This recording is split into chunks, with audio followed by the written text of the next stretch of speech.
नमस्कार दोस्तों, स्वागत है आप सभी का हमारे YouTube channel PCMB digital Gurukul. बच्चों, आज जो हो रही है स्टे वैकेंसी राउंड एम्स के लिए, उसके बारे में कुछ जानकारी हम लोग इकट्ठी कर लेते हैं। ये जो स्टे वैकेंसी राउंड है MBBS का ऑल एम्स दिल्ली सेशन के लिए, उसमें क्या कहानी आ रही है हमारे सामने।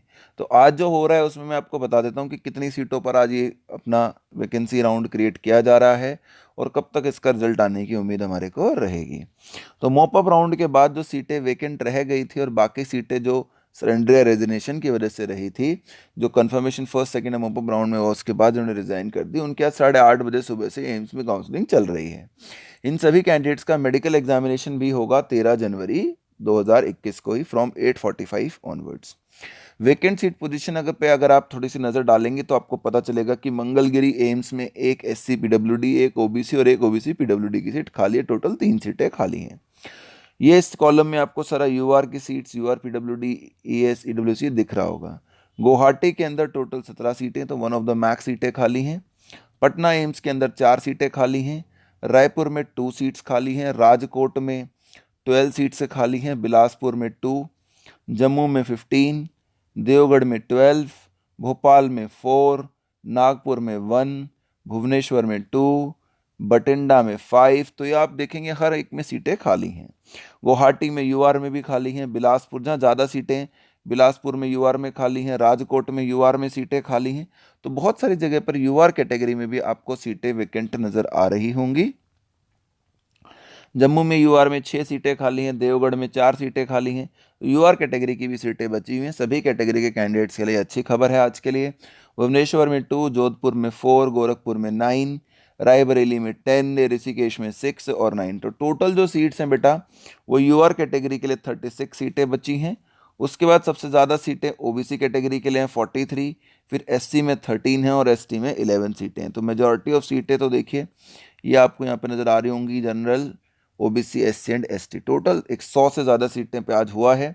कौन एलिजिबल था, मैं अगर उसकी बात कर लूँ तो उसमें कहा गया कि आपकी उम्र 17 साल हो जानी चाहिए 31 दिसंबर को, जो पिछले साल बीता है, या दूसरी भाषा में 2004 के बाद जिनका बर्थ हुआ है 2 जनवरी से पहले, वो एलिजिबल हैं अप्लाई के लिए।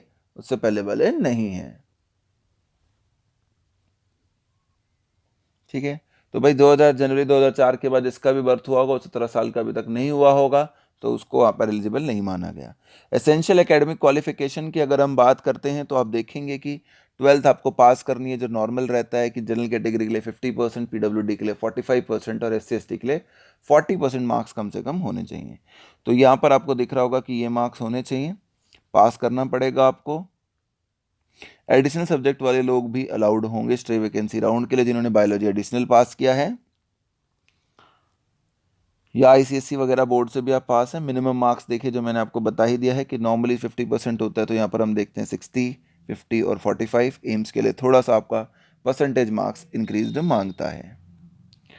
ठीक है। लिस्ट ऑफ एलिजिबल कैंडिडेट्स, जो लोग आज गए हैं 10 टाइम नंबर में, जिनकी जनरल रैंक ऑल इंडिया 2680 तक थी, वो गए हैं। EWS में जिनकी रैंक 3227 तक थी, वो गए हैं। OBC में 3682 रैंक तक के बच्चे। SC के अंदर 6097 से लेकर 28,000 तक 11:30 बुलाया गया। ऊपर के सभी बच्चे 8:30 जाएंगे। ST के बच्चे 9644 से लेकर 68673 तक गए हैं।